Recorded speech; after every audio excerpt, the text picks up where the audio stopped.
They say the retirement phase is supposed to be the victory lap, the reward for 35 years of pushing paper, chasing contracts, and being the rock. For me, Arthur, 57, it felt more like the finish line of a race I didn't realize I was running. The house was too quiet. Claire, my wife, she was fine, more than fine, actually. She was busy. She was volunteering, meeting her friends, painting. She was finally her. And I was just there. The mighty oak that no longer needed to provide shade. It's funny how quickly your identity as the provider vanishes. I started spending too much time in the garage, fixing things that weren't broken, just to feel useful again. The tension started not with Claire, but with Jacob, my son. 29, brilliant, and back home after his disruptive tech startup disrupted only his savings. He saw me as a relic, a symbol of the system that failed him. Every conversation was a quiet battle, every glance a judgment. "You don't get it, Dad. This isn't your world anymore." That was his mantra. And the truth is, a part of me didn't. I just wanted him to get back on his feet, to find his purpose, but my attempts to help, a few $100, a business contact, were met with disdain. The tipping point came one evening during a completely stupid argument about the price of gas. Jacob, angry, his voice shaking, just blurted it out. "If you had paid attention to Mom even once, maybe I wouldn't have had to move back in." I dismissed it immediately. Kids just venting. But the seed was planted. It burrowed deep. Why would he say that? What did he even mean? I watched Claire that night. She was reading, her expression soft. Everything seemed normal, but my mind was buzzing. A few days later, Claire asks me to finally clear out the old storage boxes from the attic. "Throw out anything I haven't looked at in a decade, Arthur. Just declutter." I agreed, mostly grateful for a task. And there, tucked beneath some old Christmas decorations and Jacob's grade school art, was a small, dusty box labeled Claire Miscellaneous. I was about to toss it into the recycling bin, but something stopped me. A quiet whisper of Jacob's angry words. I opened it. Inside, there were no diaries, no love letters, just a few theater tickets, some dried flowers, and an ordinary crinkled receipt. It was a hotel bill from the Crestwood Inn, a small, anonymous place near Lake Michigan. The date on the receipt was 15 years ago, a Tuesday in early October, a time I knew exactly where I was, Shenzhen, China, negotiating the biggest contract of my career. I was gone for 3 weeks. The world went silent. It wasn't the cost of the room that mattered, but the time and the place. Why was Claire, who was supposedly home with a 14-year-old Jacob, staying alone at a remote hotel 300 miles away? My mind, the same mind that built spreadsheets and analyzed market risks for decades, started running calculations of betrayal. This wasn't a sudden, frantic mistake. This was a planned, quiet escape. I didn't say anything. I slipped the receipt into my wallet. It felt like a toxic piece of paper, burning a hole through the leather. The realization hit me. I was investigating my own marriage, the foundation of everything I had worked for. My entire life structure might be built on a lie. I became a ghost in my own home. My retirement project shifted from fixing the porch light to analyzing my wife's past. I went back over old calendars, old photo albums. I looked for gaps, for inconsistencies. I remembered that 3-week trip to China perfectly. The brutal jet lag, the celebratory call home when the deal closed. What was she doing when I was calling her at 11 p.m. my time, 11 a.m. hers? Was she alone in that hotel room, or was someone else there? Someone she saw as a refuge from the man who was always on the road, always chasing the next big win. The worst part was having to look her in the eye.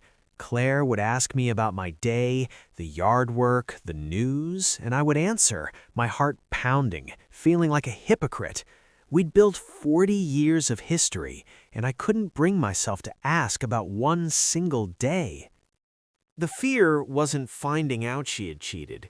The fear was realizing that maybe I drove her to it, that my single-minded focus on success had created a void in our life that someone else, or something else, had tried to fill.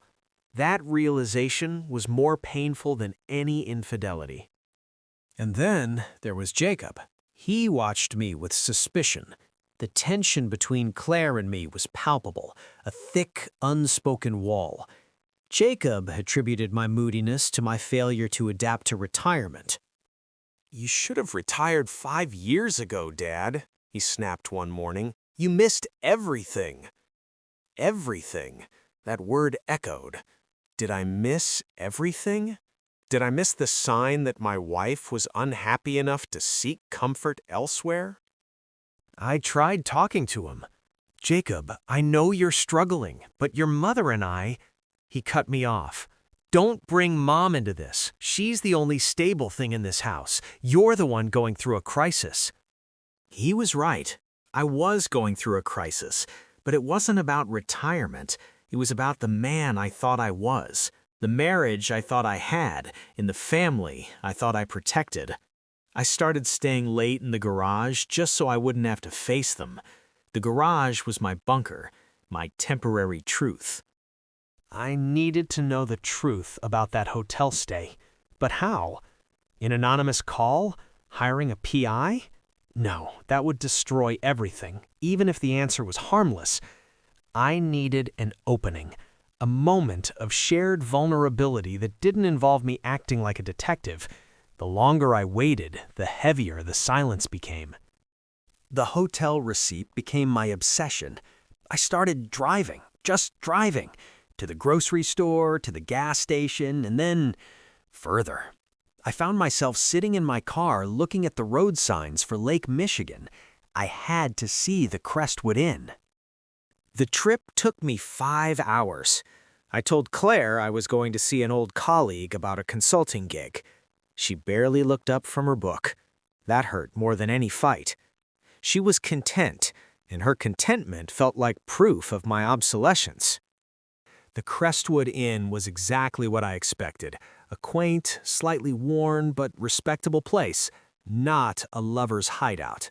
I couldn't bring myself to go inside. What would I ask? Did my wife cheat 15 years ago? I sat in the parking lot for an hour, watching the leaves fall.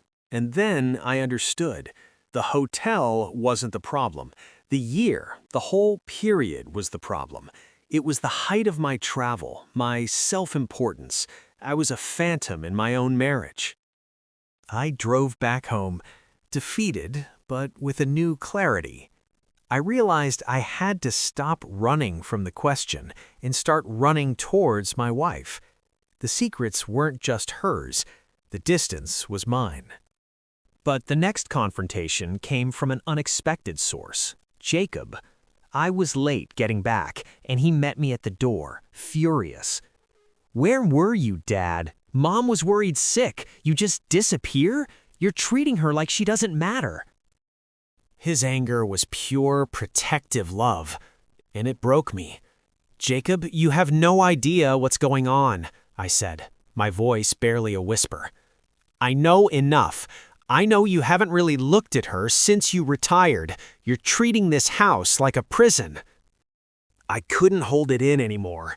The pressure of the last few weeks was too much. "You think you know? You think I treat her badly? What about her, Jacob? What about the secrets she keeps?" I pulled the receipt from my wallet. It felt like tearing open an old wound. I threw it on the dining table, right between us. "Tell me about this, Jacob. Tell me why your mother was here all by herself 15 years ago." Jacob looked at the receipt, then at me, then back at the slip of paper. He froze. His face went pale. He knew. The sound of the front door closing brought Claire into the room. She took one look at my face, one look at the receipt on the table, and one look at Jacob's horrified expression, and she understood everything without a word being exchanged. "Arthur," she said, her voice completely steady, a tone she usually reserved for comforting a hurt child. "It's time we talked." Jacob silently left the room, leaving us alone in the sudden, deafening quiet. I couldn't speak. I could only point at the receipt. She walked over, picked it up gently, and looked at the date. A soft, sad smile touched her lips. "I kept this, didn't I? I never thought you'd find it." She didn't deny the trip. "Yes, I was there. I went there to meet someone." The words hit me like a physical blow. I closed my eyes, bracing for the name, the details of the betrayal. "His name was David. We dated briefly in college before I met you. He was back in the States, working near Lake Michigan. I reached out to him because I was desperate, Arthur." "Desperate for what, Claire? Company?" I managed to rasp out. "Desperate for validation. Desperate for someone to see me. You were gone for 3 weeks. Before that, it was 4 weeks in Germany. You called, yes, but you only talked about the deals, the numbers, never about us." She looked me straight in the eyes, her expression heartbroken. I wanted to know if I was still attractive, still worthy of attention. I went there to see if I could cross the line, if I could ruin everything just to feel alive again. "Did you?" The question hung in the air, heavy and fragile. She shook her head slowly. "No, I spent 2 nights in that hotel room. David and I had dinner. We talked about old times. He told me he still loved me. But I realized something. I was looking for love in the wrong place. My home wasn't empty. I just stopped noticing you were still in it." "I came back, Arthur, because I realized I didn't want him. I wanted you to see me again. I kept this receipt because it was my personal line in the sand, a reminder of how close I came to losing everything because we stopped communicating." The truth wasn't about a physical betrayal. It was about an emotional abandonment, mine. I wasn't the victim. I was the absentee husband. The real problem wasn't the 1 week she spent away. It was the 15 years I spent emotionally distant. The silence after her confession was different. It wasn't the cold, empty silence of the past few weeks. It was the silence of 2 people finally breathing, finally seeing the real scar. We didn't shout, we just sat, 2 bruised survivors of a quiet war. The argument with Jacob was the catalyst, the spark that ignited the truth.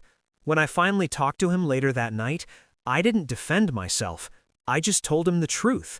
I was a flawed man, a good provider, but a poor partner.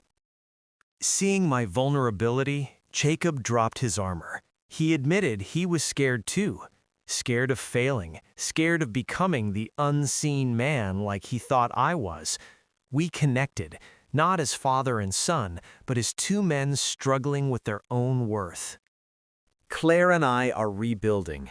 It's slower than negotiating a contract, more delicate than assembling a gravimetric sensor.